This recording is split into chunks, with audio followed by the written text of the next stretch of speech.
В эти минуты в Ганцевичах начинается торжественное открытие Дней белорусской письменности. На праздник съехались творческие люди и гости со всей Беларуси, стран дальнего и ближнего зарубежья. Поздравления направил президент Александр Лукашенко. Начался День белорусской письменности с божественной литургией в Свято-Тихоновской церкви и фестивалем книги и прессы. Каким же будет торжественное открытие, сейчас узнаем у нашего корреспондента Ольги Черниковой. Ольга, добрый день. Добрый день, Ольга. Літаральна некалькі хвілін таму на гарадской плошчы сталіцы Дня беларускага пісьменства пачалася цырымонія адкрыцця. Яна разлічана на 1,5 гадзіны. Пасля музычнага пралога вядучыя запросяць на сцэну афіцыйных асоб. Невялікае выступленне і удзельнікаў свята чакае тэатралізаванае шоу па творах Якуба Коласа з пераходам на сучаснасць.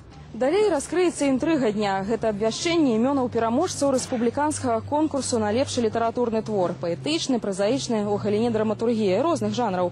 Лепшыя аўтары атрымаюць купідонаў.